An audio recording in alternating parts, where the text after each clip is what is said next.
Direito empresarial. 1. Empresa e empresário. Primeiro, empresa. Empresa. A empresa é explorada por uma pessoa natural ou pessoa jurídica. Pessoa natural. Empresário individual. Pessoa jurídica. Sociedade empresária. Requisitos. Organização. Define a empresa como uma organização para produzir ou comercializar em escala. Sua finalidade é organizar todos os elementos de tal maneira que consiga o lucro. Atividade profissional. Habitualidade. Pessoalidade. Busca de lucro. Exercer atividade que visa ao lucro por intermédio da produção ou comercialização de bens e ou serviços. Basta o objetivo de lucrar. Mnemônico: O, A, B. O de organização, A de atividade profissional, B, busca de lucro.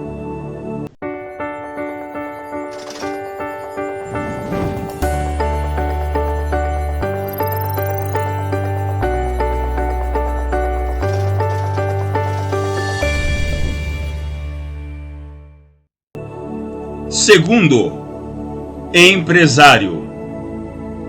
Atividade intelectual. 1. Artística. Pintor de quadros, atores, cantores. 2. Literária. Escritores. 3. Científica. Médico, advogado, contador. O profissional liberal, em regra, não é empresário.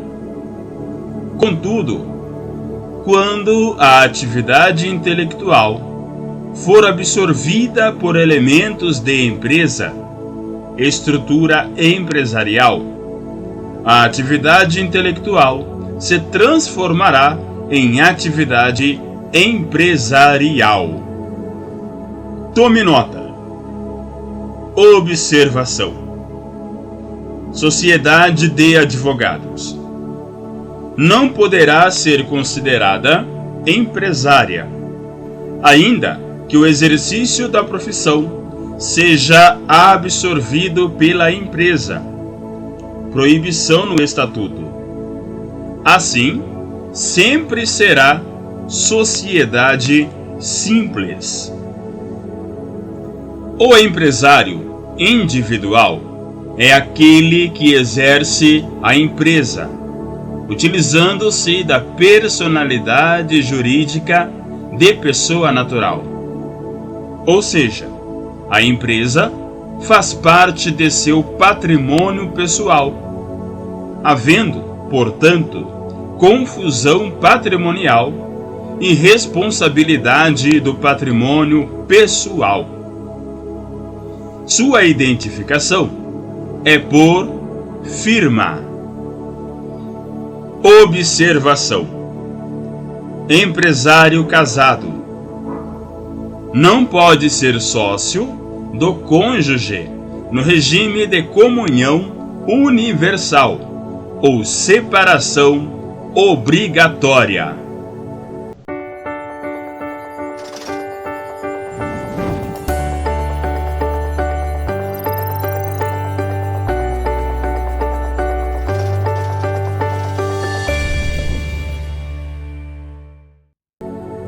Terceiro, registro empresarial. Preste mais atenção. Principais atos registrais: arquivamento, registro de atos empresariais, matrícula, registro dos auxiliares do comércio, autenticação, registro dos livros empresariais. Consequências da irregularidade: não poderá propor ação de exigir contas para requerer falência de outro empresário com base em atos de falência. Não poderá valer-se da eficácia probatória que possuem os livros empresariais, trazendo para os livros uma presunção de veracidade em relação a outros documentos do processo. Não poderá propor recuperação de empresas. Se requerida a exibição dos livros empresariais e o empresário não os possuir ou possuí-los sem os requisitos de modo e segurança de escrituração, presumir-se-ão verdadeiros os fatos relatados pelo requerente da exibição judicial.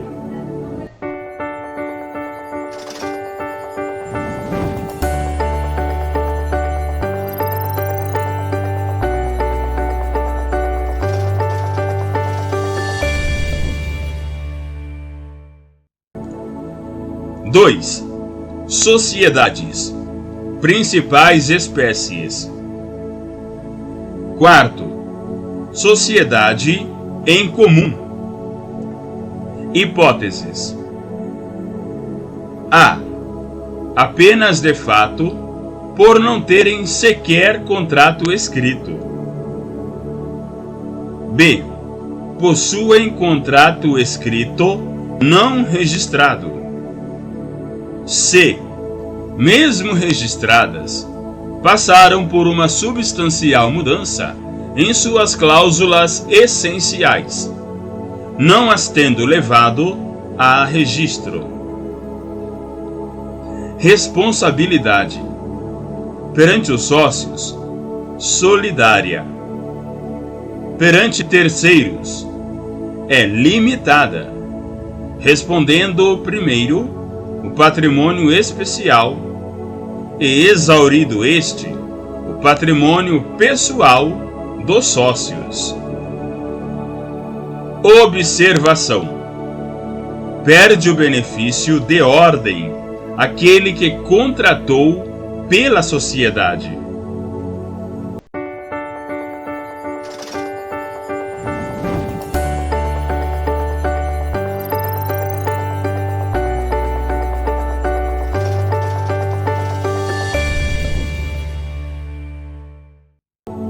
Quinto, sociedade simples. Espécies: A. Pura. B. Em comum. C. Em nome coletivo. D. Em comandita. E. Limitada. F. Cooperativa. Responsabilidade dos sócios: A. Irregular. Regras da sociedade em comum. B. Pura. Poderá ser subsidiária ou solidária, dependendo do que estabelecer o contrato social. C. Especial. Dependerá da legislação específica. D. Alternativa. Ficará vinculada ao tipo societário escolhido pelos sócios.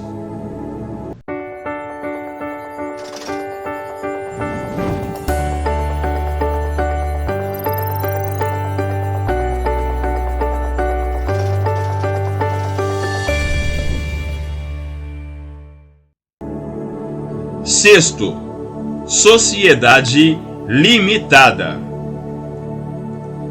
Regência supletiva.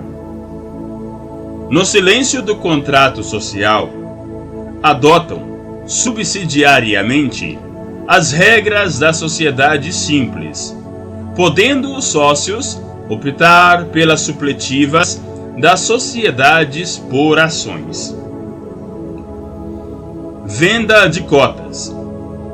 No silêncio do contrato, a cessão de cotas é permitida, desde que não haja oposição de sócios que representem 25% do capital social. Sociedade de pessoas com base no affectio societatis. Responsabilidade dos sócios. Restrita ao valor de suas quotas, havendo solidariedade quanto à integralização do capital social. Condomínio de cotas.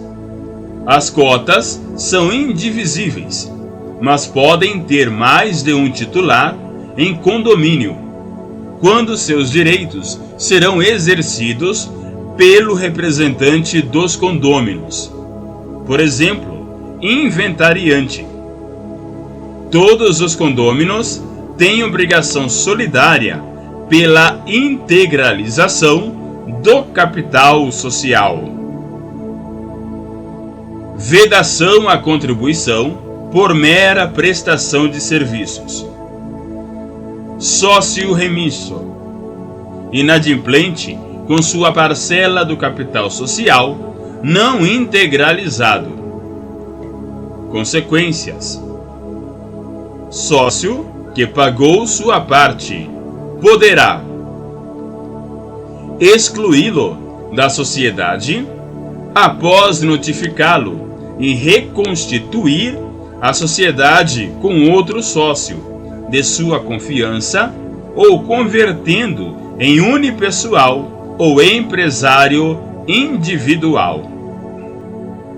Se o sócio remisso integralizar ao menos parte, basta diminuir o capital do remisso e assumir o restante. Liquidar a sociedade.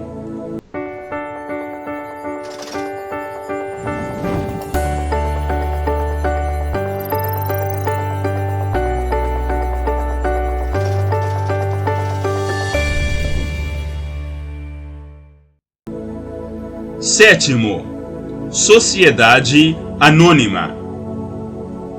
Conceito: sociedade comercial que tem seu capital social dividido em ações, estando a responsabilidade de cada acionista limitada à integralização das suas ações. Espécies: A. Abertas. Aquelas que têm seus valores mobiliários negociados na bolsa de valores ou no mercado de balcão. B. Fechadas. Aquelas que não têm seus valores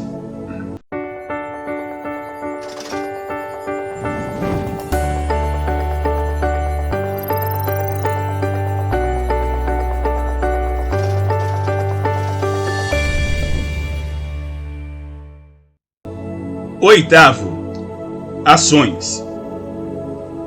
Conceito: parcela do capital social e atribui a seu detentor a condição de sócio. Espécies: A. Ordinárias. Oferecem direitos e vantagens comuns a todos os acionistas. B. Preferenciais. Atribuem uma vantagem política e econômica ao seu detentor. C. De fruição. Oferecidas aos ordinarialistas ou preferencialistas que tiverem suas ações amortizadas pela companhia.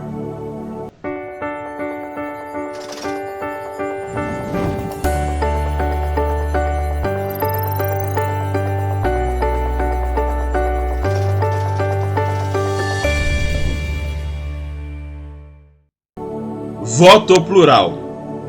Ações ordinárias com poder de voto superior às demais, possibilitando que um acionista exerça o controle da companhia, ainda que com pequena participação no capital social. Possibilita a captação pública de recursos sem perda do poder de mando na companhia. Seu limite é de 10 votos do plural por 1 da ordinária. 110-A da Lei 6.04 de 1976. Conversibilidade. Ações ordinárias podem ser convertidas em preferenciais.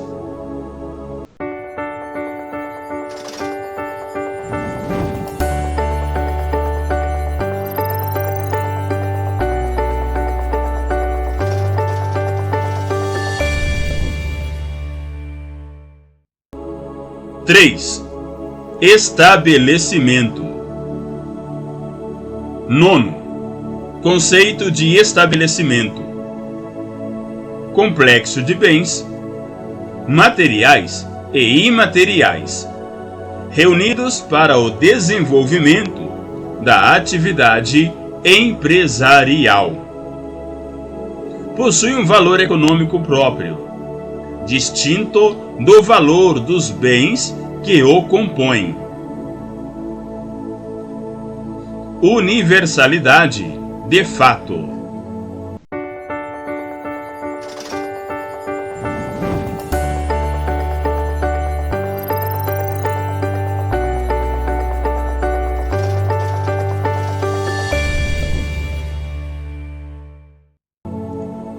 Décimo. Trespasse. Objeto: alienação ou arrendamento do estabelecimento para outro empresário. Não abrange, porém, no nome. Forma: averbação no registro de empresas para dar publicidade. Oponibilidade perante terceiros. Requisitos: notificação dos credores, ausência igual ato de falência, prazo de 30 dias para oposição. Estabelecimento é garantia de solvência da empresa, por ser penhorável, inclusive a sede. Responsabilidade dos contratantes. Adquirente passa a ser o responsável por todas as dívidas contabilizadas. Sucessão. Alienante: responsável solidário pelas contabilizadas regularmente por 1 ano, contado da publicação da averbação para as vencidas, e 1 ano, contado do vencimento para as vincendas. Débitos tributários. A. Alienante cessa a exploração. Responsabilidade exclusiva do adquirente por todos os débitos. Sucessão. B. Alienante continua a exploração ou a retoma dentro de 6 meses. Responsabilidade subsidiária junto com o adquirente. Subrogação. Nos contratos do alienante, salvo os de caráter pessoal. Cláusula de não estabelecimento. não concorrência por 5 anos, salvo previsão expressa no contrato. Arrendamento durante todo o prazo do contrato.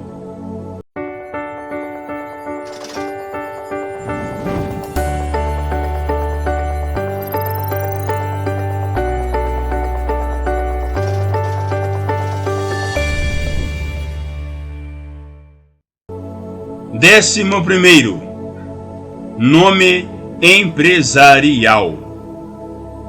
Código Civil, artigo 1155. Considera-se nome empresarial a firma ou a denominação adotada de conformidade com este capítulo para o exercício de empresa. Parágrafo único. Equipara-se ao nome empresarial, para os efeitos da proteção da lei, a denominação da sociedade simples, associações e fundações. Artigo 1156. O empresário opera sob firma constituída por seu nome, completo ou abreviado, aditando-lhe, se quiser, designação mais precisa da sua pessoa ou do gênero de atividade. Artigo 1157. A sociedade em que houver sócios de responsabilidade ilimitada operará sob firma, na qual somente os nomes daqueles poderão figurar, bastando para formá-la aditar ao nome de um deles a expressão "e companhia" ou sua abreviatura. Parágrafo único. Ficam solidária e ilimitadamente responsáveis pelas obrigações contraídas sob a firma social aqueles que, por seus nomes, figurarem na firma da sociedade de que trata este artigo. Artigo 1158.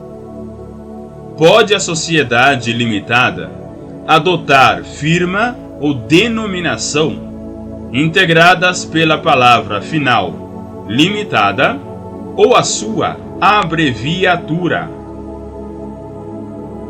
Parágrafo 1º.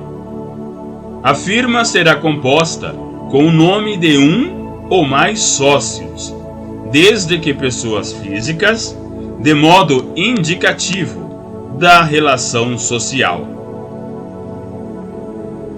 Parágrafo 2º. A denominação deve designar o objeto da sociedade, sendo permitido nela figurar o nome de um ou mais sócios.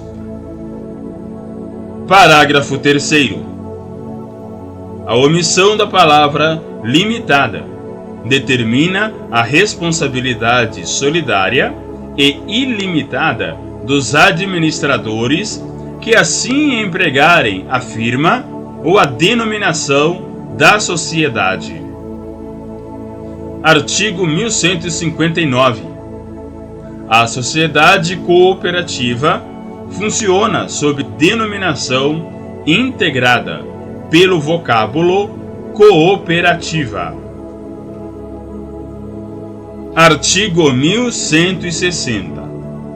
A sociedade anônima opera sob denominação integrada pelas expressões sociedade anônima ou companhia, por extenso ou abreviadamente, facultada a designação do objeto social. Parágrafo único. Pode constar da denominação o nome do fundador, acionista ou pessoa que haja concorrido para o bom êxito da formação da empresa. Artigo 1161. A sociedade em comandita por ações pode, em lugar de firma, adotar denominação aditada da expressão comandita por ações, facultada a designação do objeto social. Artigo 1162. A sociedade em conta de participação não pode ter firma ou denominação. Artigo 1163. O nome de empresário deve distinguir-se de qualquer outro já inscrito no mesmo registro. Parágrafo único. Se o empresário tiver nome idêntico ao de outros já inscritos, deverá acrescentar designação que o distinga.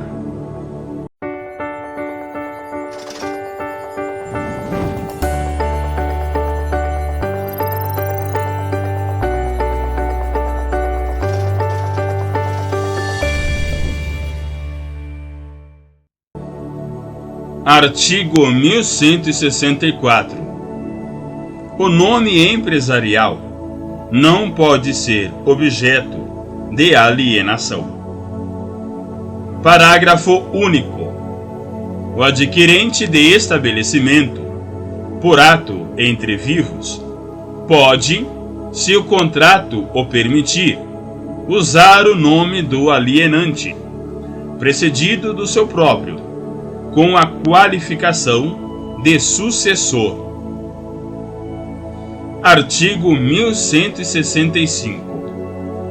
O nome de sócio que vier a falecer, for excluído ou se retirar, não pode ser conservado na firma social. Artigo 1166.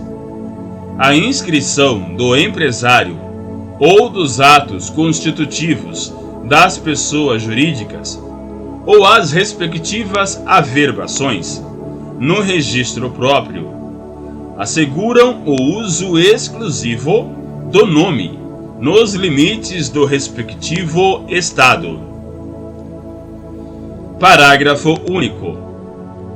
O uso previsto neste artigo estender-se-á a todo o território nacional, se registrado na forma da lei especial. Artigo 1167. Cabe ao prejudicado, a qualquer tempo, ação para anular a inscrição do nome empresarial, feita com violação da lei ou do contrato. Artigo 1168. A inscrição do nome empresarial será cancelada, a requerimento de qualquer interessado, quando cessar o exercício da atividade para que foi adotado, ou quando ultimar-se a liquidação da sociedade que o inscreveu.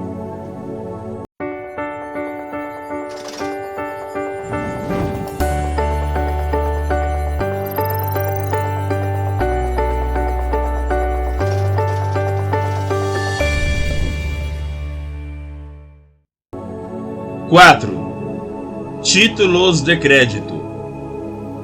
Requisitos: A. Cartularidade. Não pode ser verbal. Deve existir o documento, o título propriamente dito. B. Literalidade. Só terá validade para o mundo jurídico aquilo que está escrito no título. C. Autonomia. Mnemônico: Carlito. Cartularidade, literalidade, autonomia. Autonomia: abstração e independência. a obrigação constante no título se desvincula do negócio que lhe deu origem. Inoponibilidade das exceções a terceiros de boa-fé. Proibição de o devedor, no plano processual, alegar, em face do portador do título de crédito, as defesas pessoais que poderia sustentar contra os coobrigados anteriores.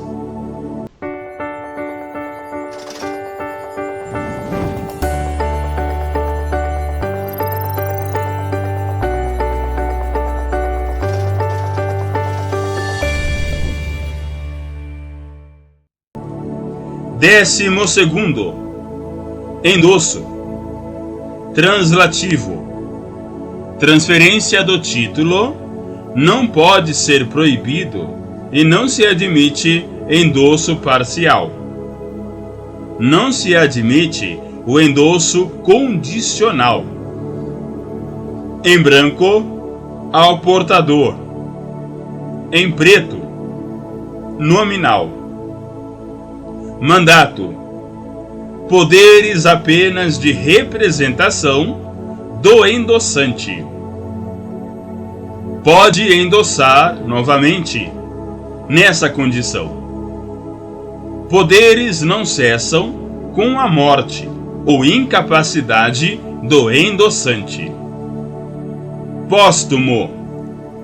Após o vencimento, possível, mas se o título for protestado, tem força apenas de cessão de crédito.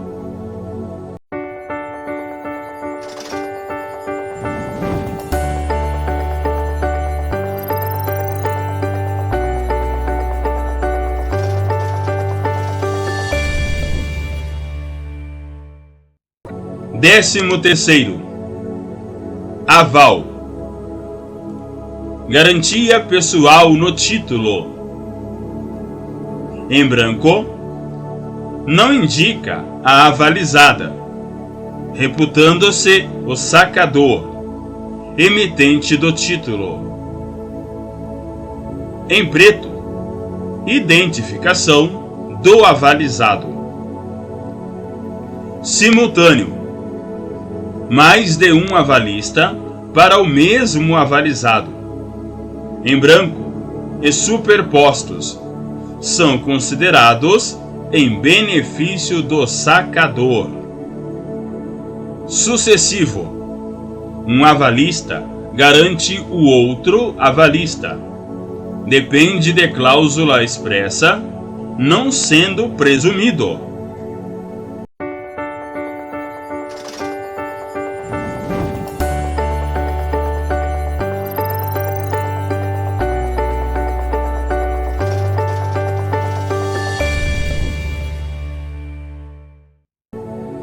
Décimo quarto, títulos mais relevantes. Letra de câmbio.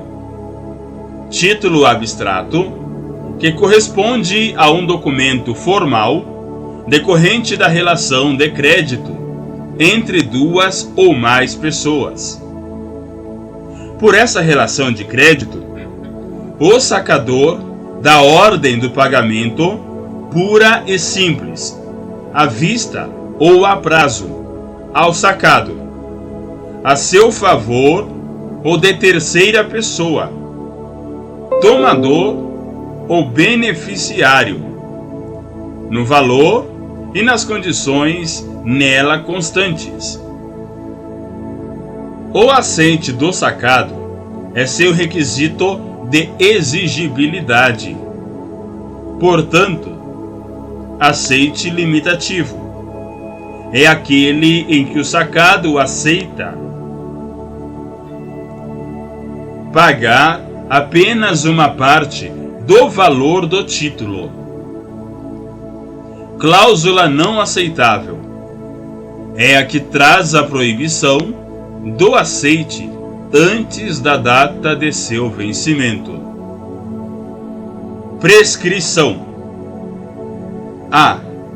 3 anos, a contar da data do vencimento do título, para o exercício do direito de crédito contra o devedor principal e seu avalista. B. 1 ano, a contar da data do protesto do título, para o exercício do direito de crédito contra os coobrigados, sacador, endossantes e respectivos avalistas. C. 6 meses, a contar do pagamento, para o exercício do direito de regresso por qualquer um dos coobrigados. Nota promissória: promessa de pagamento que uma pessoa faz a outra. Prescrição: A. 3 anos para a execução de nota promissória à vista. Conta-se a partir do término do prazo legal para a apresentação a pagamento ou do prazo fixado no título. B. 5 anos para ajuizamento de ação monitória ou de cobrança. Súmula 504 do STJ. Cheque: ordem de pagamento à vista. Considera-se não escrita cláusula a prazo, mas a apresentação antecipada do título ao sacado configura ato ilícito por abuso do direito, passível de dano moral. Súmula 370 do STJ. Prazo de apresentação ao sacado: A. 30 dias, mesma praça. B. 60 dias, praças diferentes. Prescrição: A. 6 meses, ação executiva, contados da expiração do prazo de apresentação. B. 5 anos, contados da emissão do título, ação monitória ou de cobrança. Súmula 503 do STJ. Duplicata: título criado para relações empresariais, podendo ser emitida nas modalidades compra e venda, prestação de serviços ou serviços mercantis. Sacador: aquele que vende mercadoria ou presta determinado serviço na seara empresarial, tendo o dever de emitir a nota fiscal e a duplicata na entrega da mercadoria ou serviço. Sacado: aquele que adquire a mercadoria ou serviço e que, no recebimento, deve oferecer o seu aceite, referendando a transação. Espécies de aceite: A. Ordinário: simples assinatura do sacado no título. B. Presumido: situação em que o sacado não assina o título ou o retém em seu poder. O comprovante de entrega de mercadorias assinado faz presumir o aceite, que é obrigatório nesse caso. Prazo para protesto por falta de aceite ou falta de pagamento: 30 dias.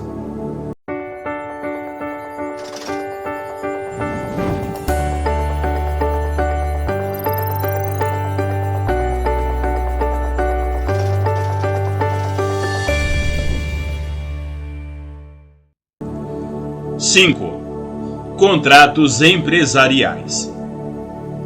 15º. Compra e venda. Retrovenda: aquele que assegura ao vendedor o direito de recobrar o bem vendido no prazo máximo de 3 anos após a venda. Venda com reserva de domínio: assegura ao vendedor a reserva de domínio sobre a coisa vendida, até que o comprador pague integralmente o preço ajustado. Venda a contento: venda feita sob condição suspensiva de o comprador manifestar o seu contentamento com a mercadoria. A essa regra se sujeita também a venda à prova.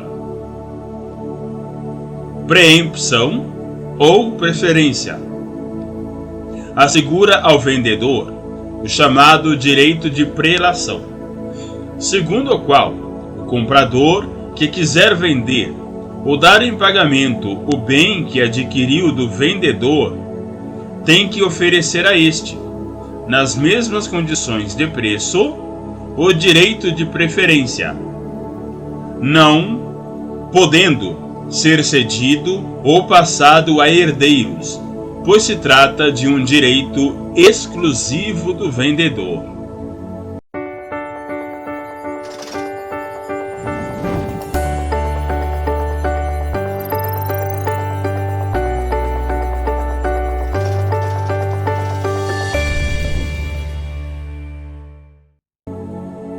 Décimo sexto: alienação fiduciária em garantia.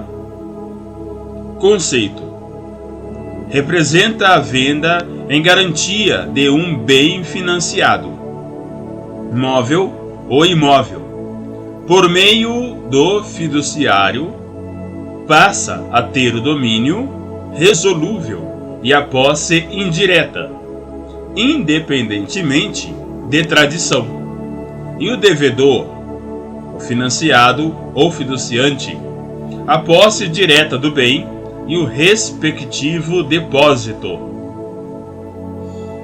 Na alienação fiduciária, o caráter transitório se evidencia de maneira que a propriedade do bem dado em garantia seja transferida ao credor fiduciário, até o momento em que o devedor fiduciante satisfaça todas as prestações assumidas na aquisição do bem alienado fiduciariamente.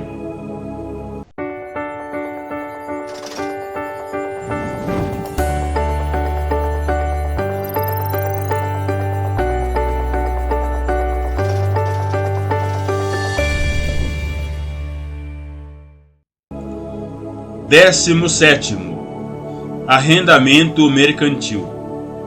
Leasing: assemelha-se a um contrato de locação, podendo o arrendatário, entretanto, no término do contrato, comprar o bem locado, pagando o VRG, valor residual geral. O arrendamento mercantil, puro ou financeiro, se caracteriza pela inexistência de resíduo expressivo.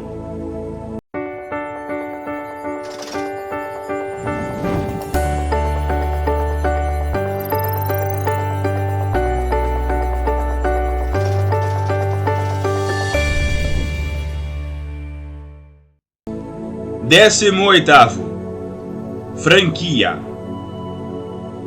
Franquia é uma opção de o franqueador expandir os negócios de forma mais econômica, pois não terá despesas com estruturação de filiais, além do que, com o aumento das compras com seus fornecedores, possibilitará uma melhor negociação de preços. Características: A. Consensual.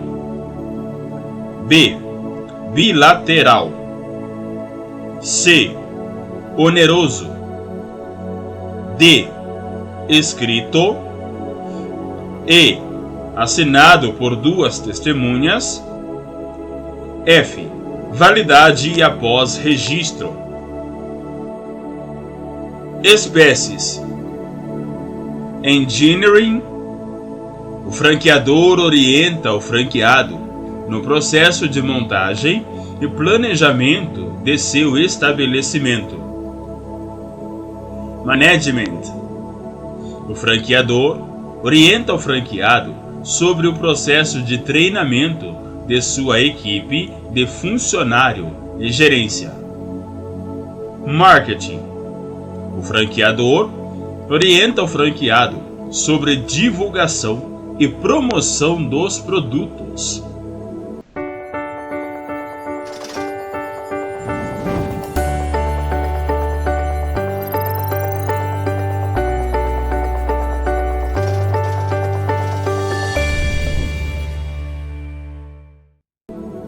Seis.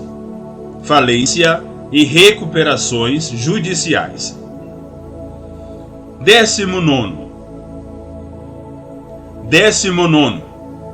Fase pré-falimentar. Falência é crise econômica do empresário e sociedade empresária, em que a continuidade da empresa se torna inviável. Ação de falência. Pressupostos: A. Devedor empresário. B. Insolvência. C. Sentença decretatória de falência. Ajuizada pelo próprio empresário, pela sociedade empresária ou por terceiros, para viabilizar a execução coletiva com o objetivo de pagar os credores e promover a maximização dos ativos da massa falida, com a ideia de trazer o menor prejuízo possível para todas as partes.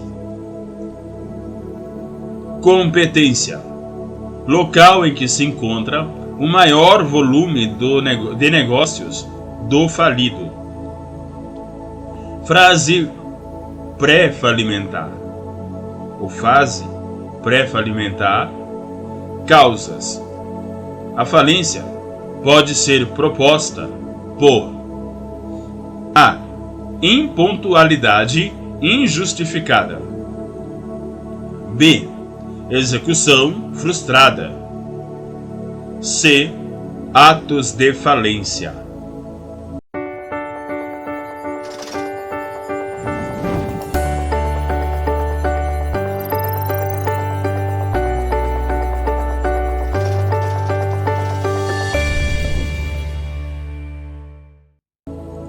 Juízo universal. Todas as ações são atraídas para o juízo falimentar.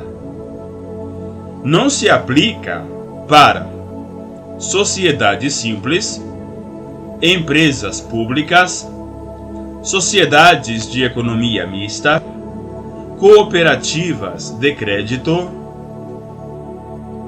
consórcios, entidades de previdência privada e outras entidades legalmente equiparadas.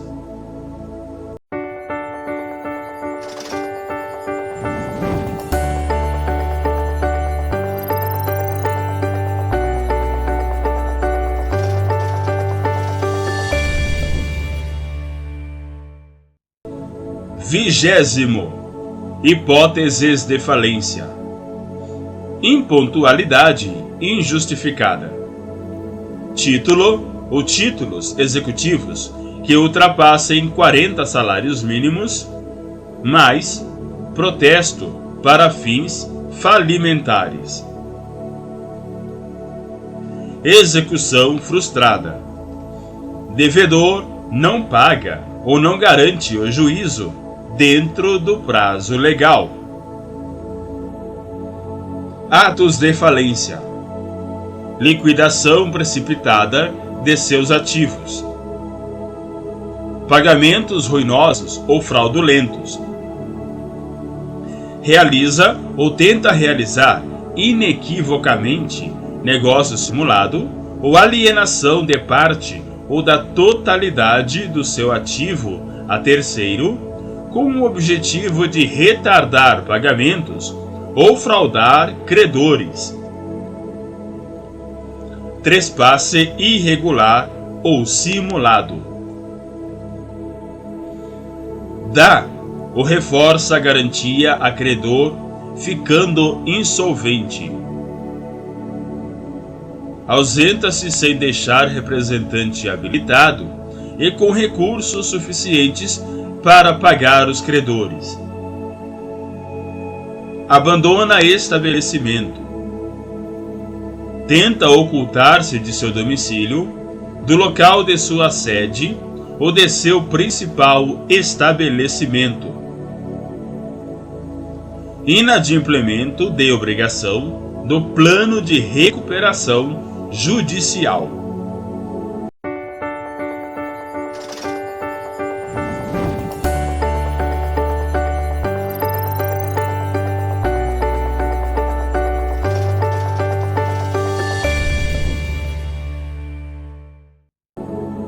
Vigésimo primeiro.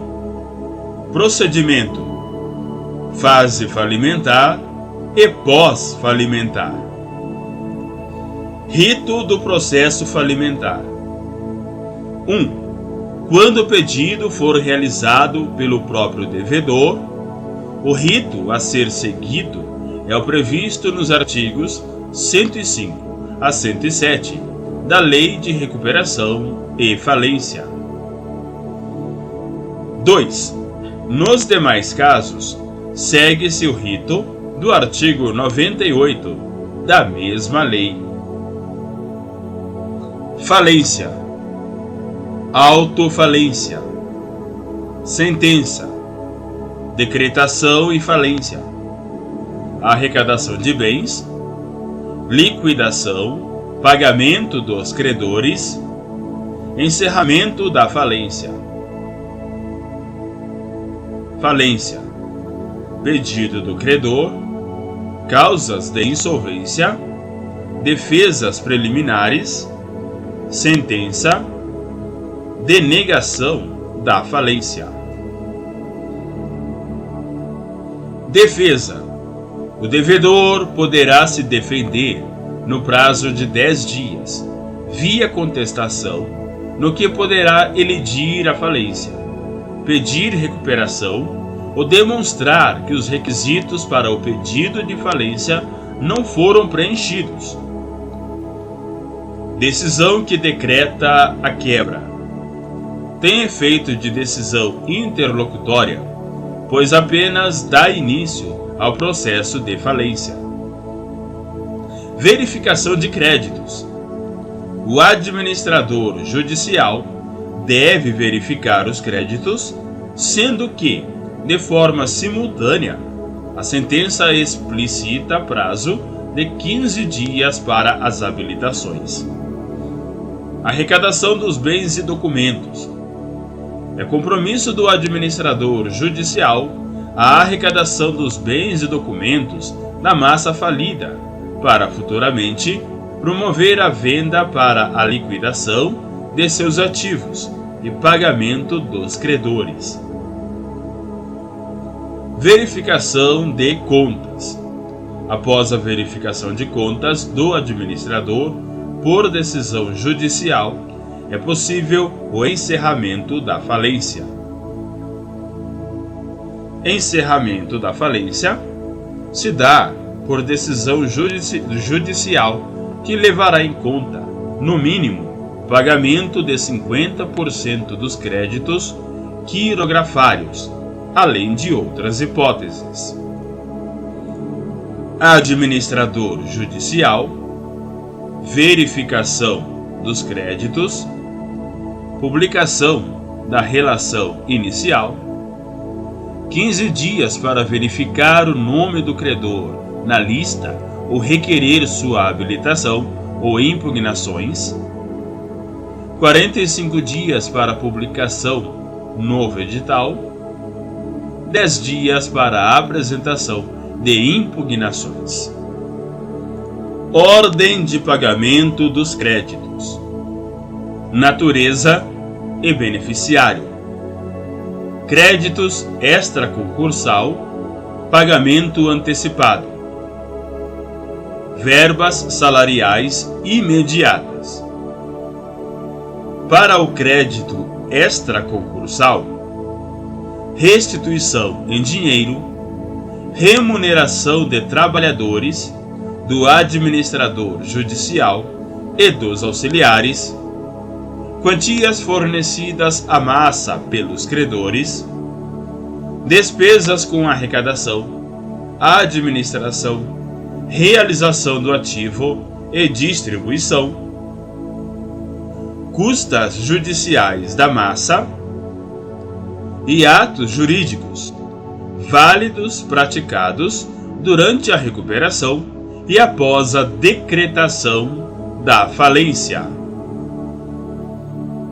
Para o crédito concursal, créditos acidentários e alimentares, créditos trabalhistas, créditos com garantia real, créditos tributários, créditos quirografários, multas e penas pecuniárias, créditos subordinados, juros vencidos após a decretação.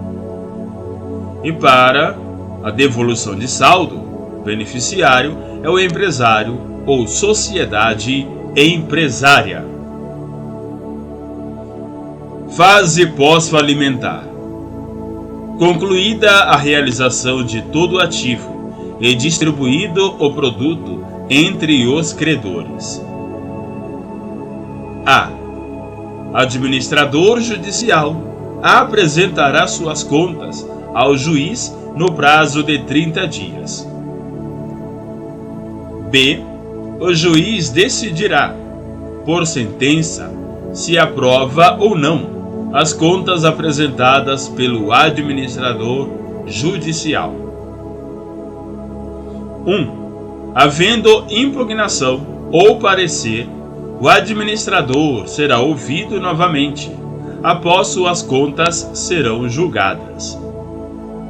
2. Não havendo impugnação, o juiz julgará. C. Após julgado as contas, o administrador apresentará relatório final em 10 dias. D. Apresentado o relatório final, o juiz encerrará a falência por sentença. Imediatamente após o trânsito em julgado da sentença de encerramento, os prazos prescricionais referentes às obrigações do falido que estavam suspensos em razão da sentença declaratória da falência começam a fluir novamente.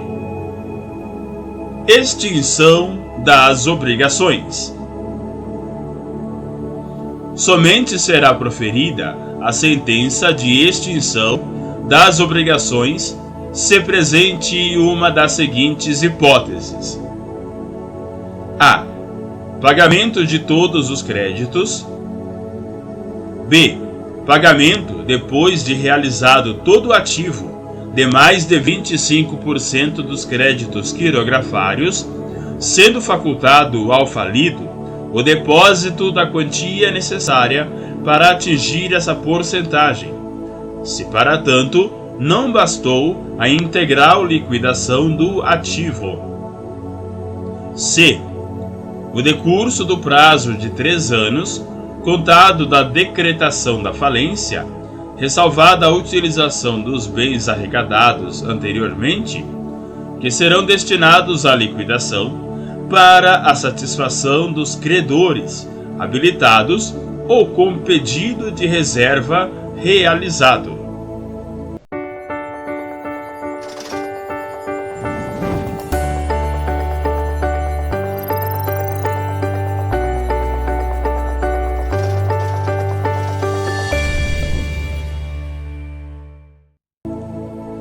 Vigésimo segundo. Principais súmulas sobre falência. Súmula 219 do STJ. Os créditos decorrentes de serviços prestados à massa falida, inclusive a remuneração do síndico, gozam dos privilégios próprios dos trabalhistas. Súmula 361 do STJ. A notificação do protesto para requerimento de falência da empresa devedora exige a identificação da pessoa que a recebeu.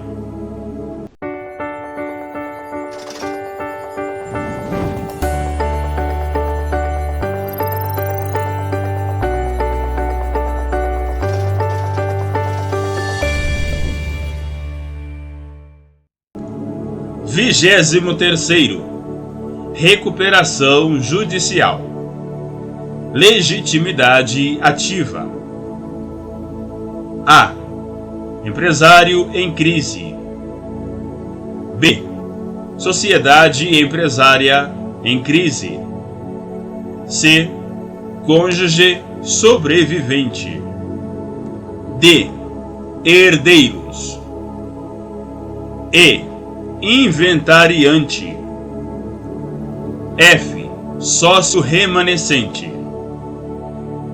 Requisitos: A. Empresa regular. B. Existência há mais de 2 anos. C. Não ter se beneficiado do Instituto nos últimos 5 anos. D. Não ter cometido determinados crimes contra o patrimônio e a administração pública. Documentos indispensáveis à propositura da ação: A. Exposição de causas da crise econômico-financeira. B. As demonstrações contábeis, podendo ser simplificadas na hipótese de o devedor ser microempresa ou empresa de pequeno porte. C. O relatório da situação econômica, a relação dos credores. D. A relação dos empregados. E. A certidão de regularidade da junta comercial, o contrato social, o estatuto atualizado e atas de nomeação dos atuais administradores. F. A relação dos bens particulares dos sócios controladores e administradores. G. Os extratos bancários do devedor e certidões de protesto. H. A relação das ações judiciais em andamento. Créditos excluídos. A. Os créditos tributários e previdenciários. B. Os créditos posteriores ao pedido de recuperação judicial. C. Os créditos de proprietário fiduciário. Trava bancária. D. Os créditos de arrendamento mercantil. Leasing. E. Vendedor ou promitente, vendedor de imóvel, cujos respectivos contratos contenham cláusula de irrevogabilidade ou irretratabilidade, inclusive incorporações imobiliárias. F. Proprietário em contrato de venda com reserva de domínio. G. Titulares de ACC, adiantamento de contrato de câmbio.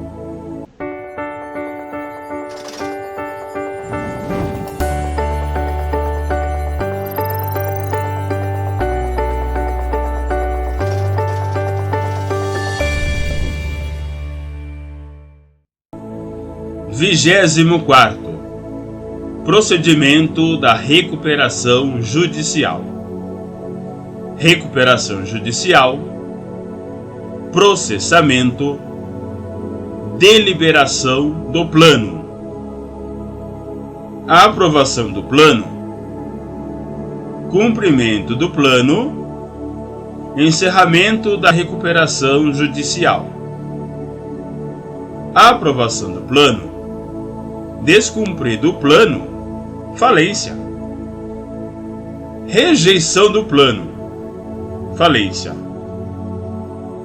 Observação. Súmula 480 do STJ. O juízo da recuperação judicial não é competente para decidir sobre a constrição de bens não abrangidos pelo plano de recuperação da empresa.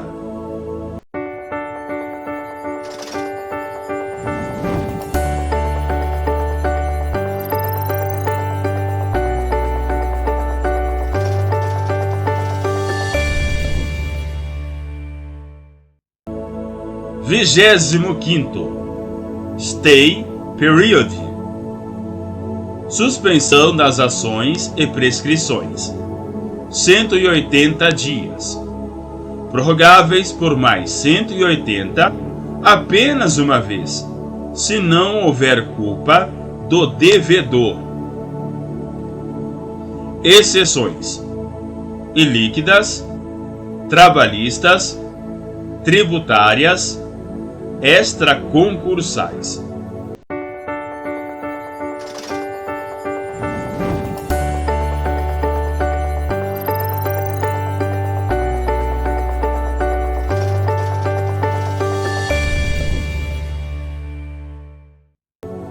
Vigésimo sexto.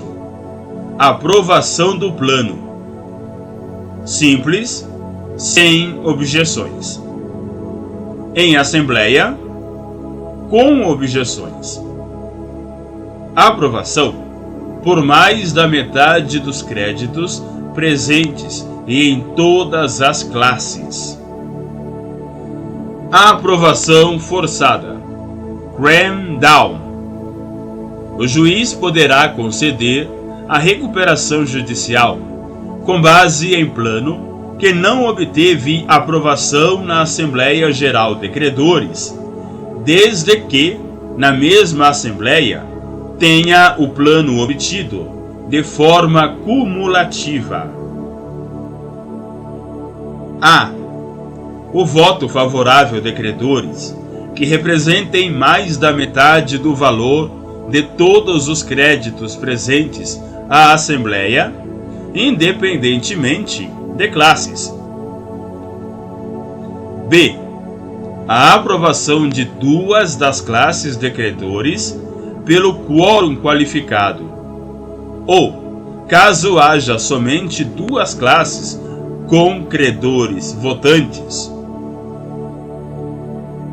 a aprovação de pelo menos uma delas. E C. Na classe que houver rejeitado o plano, tiver obtido o voto favorável de mais de 1/3 dos credores, e não houver tratamento diferenciado previsto no plano para os dissidentes.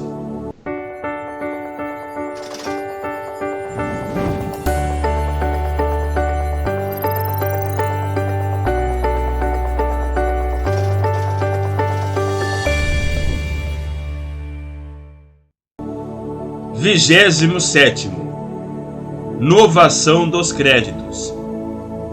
Com a aprovação do plano, todos os créditos nele abrangidos e anteriores à aprovação ficam novados. Não atinge as garantias, salvo a anuência dos respectivos credores.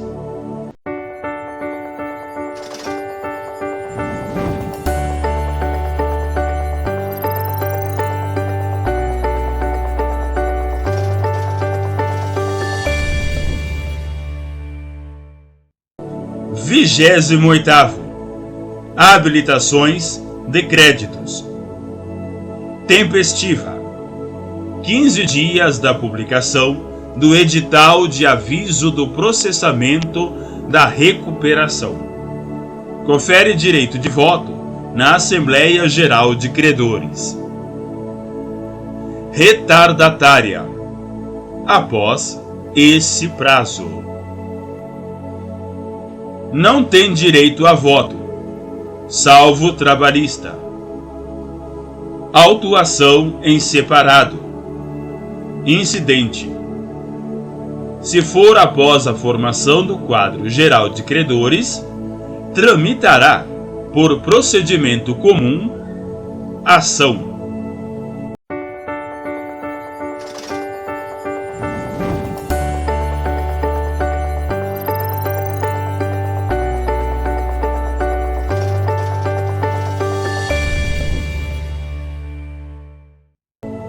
Vigésimo nono: duração da recuperação judicial. 2 anos da concessão. Prazo de supervisão judicial da concessão, quando o descumprimento do plano importa em convolução em falência. Após esse prazo, o descumprimento pode configurar ato de falência, a ser apurado em ação autônoma.